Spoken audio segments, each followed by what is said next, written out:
मित्र, तुम देख लेना, मैं पढ़ लिख कर एक बहुत बड़ा आदमी बनूंगा। फिर मैं अपने पिता के लिए।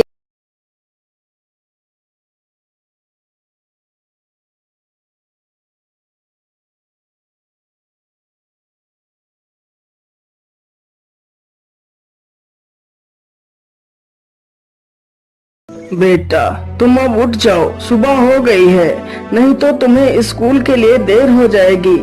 मैं काम पर जा रहा हूँ और तुम आराम से खाना खाकर स्कूल चले जाना। हाँ हाँ पिताजी, मैं स्कूल समय से चला जाऊंगा।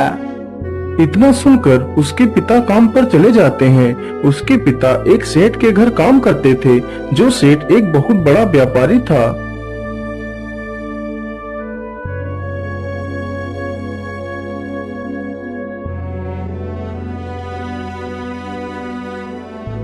सेठ जी, मुझे कुछ पैसे दे दीजिए। आज मेरी तबीयत कुछ ठीक नहीं लग रही है। मैं दवाई लाकर खा लूं, फिर काम कर लूंगा। अरे नहीं नहीं, पैसे पहले नहीं मिलेंगे। पहले काम खत्म करो, फिर आराम से पैसे लो। जाओ जाओ यहाँ से और अपना काम करो। कल मुझे यह सारा माल मंडी पहुँचाना है। इतना सुनकर बेचारा मन्ना लाल फिर से काम पर लग जाता है।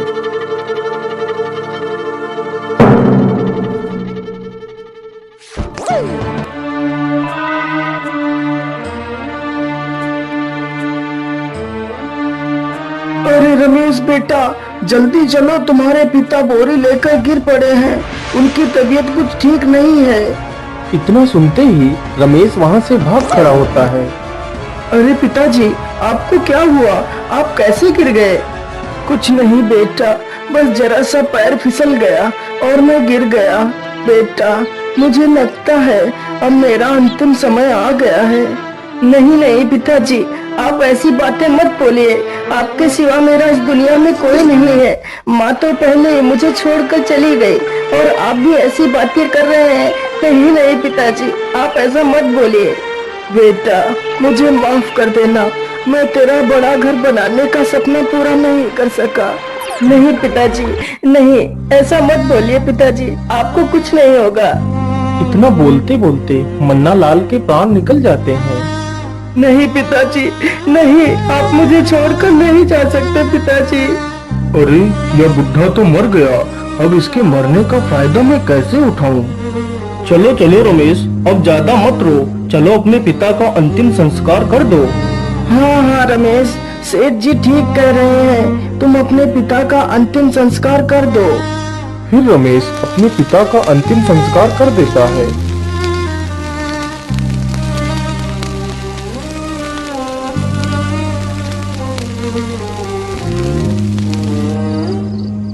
पिताजी, आप तो मुझे छोड़कर चले गए।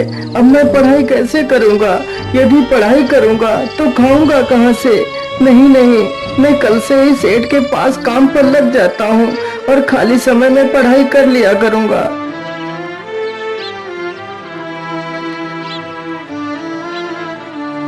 सुबह होते ही रमेश सेठ के पास पहुंच जाता है। सेठ जी, मुझे काम पर रख लीजिए। हाँ हाँ, क्यों नहीं रमेश, जाओ और कल्लू दादा के साथ काम करो। रमेश चुपचाप जाता है और काम पर लग जाता है। इसी प्रकार कुछ दिन बीत जाते हैं।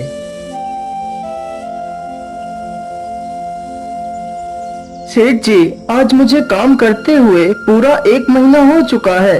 अब आप मुझे मेरी मेहनत के पैसे दे दीजिए।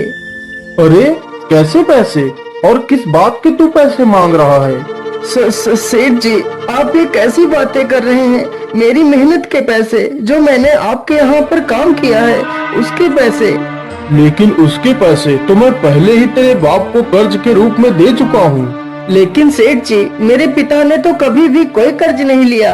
यदि वह ऐसा कुछ करते तो मुझे अवश्य बताते। मुझसे बहस करता है? चल जा और जंगल से लकड़ियाँ लेकर आ। जब तक तेरे पिता द्वारा लिया गया कर्ज समाप्त नहीं हो जाता, तब तक तुझे एक भी पैसा नहीं मिलेगा, सिवाय एक वक्त खाने के। वह सेठ मन्ना लाल के मरने का फायदा उठाना चाहता था, जबकि मन्ना लाल ने कभी कोई कर्ज नहीं लिया था। बेचारा रमेश चुपचाप कुल्हाड़ी उठाकर जंगल की तरफ निकल पड़ता है। रमेश चलते चलते जंगल में काफी दूर निकल जाता है और एक पेड़ के नीचे बैठ जाता है। पिताजी, आप मुझे छोड़कर क्यों चले गए पिताजी? आप मुझे भी अपने साथ ले जाते। यह दुनिया बहुत खराब है पिताजी। इतना कहकर रमेश रोने लगता है। जिस पेड़ के नीचे वो बैठ के रो रहा था, उसी पेड़ पर एक अच्छा भूत रहता था।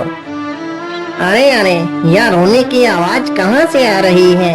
मुझे लगता है कोई पेड़ के नीचे बैठकर रो रहा है। चल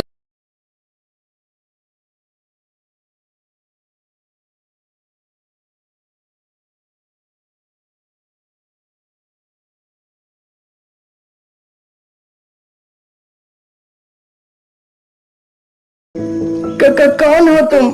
मैं एक भूत हूँ, लेकिन तुम घबराओ मत। मैं अच्छा वाला भूत हूँ, जो अच्छे लोगों की मदद करता हूँ और बुरे लोगों की पिटाई करता हूँ। तुम बताओ, इस प्रकार यहाँ पर क्यों रो रहे हो? भूत भैया, मैं तुम्हें क्या बताऊं? मेरा नाम रमेश है और मेरे पिता सेठ धनी राम के घर में काम करते थे। इस प्रकार रमेश पूरी कहानी भूत को सुना देता है, जिससे भूत को सेठ पर बहुत अधिक गुस्सा आता है। तुम घबराओ मत रमेश, मैं उस सेठ को जिंदा नहीं छोड़ूंगा और आज ही मैं उसे मार डालूंगा। नहीं नहीं भूत भैया, आप उस सेठ को मत मारना। आप उसे बस सबक सिखाकर छोड़ देना। ठीक है रमेश, यदि तुम्हारी यही इच्छा है तो मैं ऐसा ही करूँगा। तुम मेरी बात ध्यान से सुनो। तुम लकड़ियाँ लेकर सेठ के पास देर से जाना।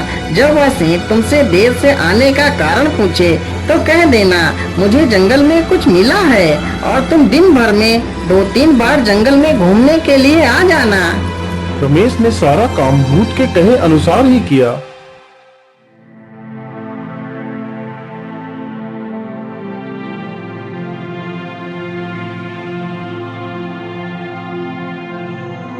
अरे मूर्ख, तुझे जंगल से लकड़ियाँ लाने में इतना समय क्यों लग गया? सेठ जी, आज जंगल में मुझे कुछ मिला था, इसीलिए मैं घर देर से आया हूँ। अच्छा, ऐसा तुझे क्या मिल गया था जंगल में? सेठ जी, ये तो मुझे नहीं पता कि वह क्या चीज है। इतना कहकर रमेश दूसरा काम करने लगता है। ओहो, इसे ऐसा क्या मिल गया जंगल में? खैर छोड़ो, मुझे अपने व्यापार पर ध्यान देना चाहिए। कुछ ही देर बाद रमेश वापस सेठ के पास जाता है। सेठ जी, मैं जंगल जा रहा हूँ उसी वस्तु को उठाने। मैं अभी थोड़ी देर में आ जाऊंगा। ऐसा क्या मिल गया है इसे? मुझे भी चलकर देखना चाहिए, कहीं कोई कीमती वस्तु तो इसके हाथ नहीं लग गई। ठीक है, लेकिन जल्दी वापस आना। रमेश तुरंत ही जंगल की तरफ निकल पड़ता है और पीछे पीछे वह लालची सेठ भी उसका पीछा कर रहा था। रमेश चुपचाप उसी पेड़ के नीचे जाता है और वहाँ पर रखी थैली को उठाकर चल देता है। अरे ओ रमेश, रुक जा और यह थैली मेरे हवाले कर दे, नहीं तो मैं तुझे मार डालूंगा। क्या छिपाया है तूने इस थैली में? दिखा मुझे। सेठ तुरंत ही वह थैली ले लेता है और थैली को खोलकर देखता है तो उसमें से ढेर सारे हीरे मोती व सोने चांदी के बने आभूषण मिलते हैं। अच्छा, तो ये बात है, तू इतना सारा धन हमारे घर से चुरा कर ले जा रहा था। सेठ जैसे ही उस धन को हाथ लगाता है तो वह सारा धन पत्थर में बदल जाता है। अरे रे रे, ये क्या हो गया? ये सारा धन तो पत्थर में बदल गया। अरे मूर्ख सेठ, तूने मेरे खजाने को अपने पापी हाथों से छूकर उसे नष्ट कर दिया। अब मैं तुझे नहीं छोड़ूंगा, अब मैं तुझे मार डालूंगा लालची आदमी। अरे रे भूत भाई, मुझे छोड़ दीजिए। मैं गलती से तुम्हारे धन को छू लिया, मुझे माफ कर दीजिए। मैं तुम्हारा सारा धन वापस कर दूंगा, बस मुझे मारिए मत। अच्छा, ठीक है, मैं तुझे नहीं मारूंगा। यदि तू मेरा नष्ट हुआ सारा धन मुझे वापस कर देगा तो मैं तुझे कोई नुकसान नहीं पहुंचाऊंगा। सेठ तुरंत भाग कर जाता है और उसकी तिजोरी में जितना भी धन मिलता है सारा उठाकर भूत के पास आ जाता है। ये लीजिए भूत भाई, बस मुझे माफ कर दीजिए, मुझे कोई नुकसान मत पहुंचाइए। हाँ, ठीक है, तू यहाँ से जा सकता है, अब मैं तुझे नहीं मारूंगा। इतना सुनते ही सेठ वहाँ से भाग जाता है। ये लो रमेश, अब तुम्हें इस दुष्ट के घर काम करने की कोई आवश्यकता नहीं। यह सारा धन तुम्हारा है, इसे लेकर जाओ और अपनी जिंदगी की नई शुरुआत करो।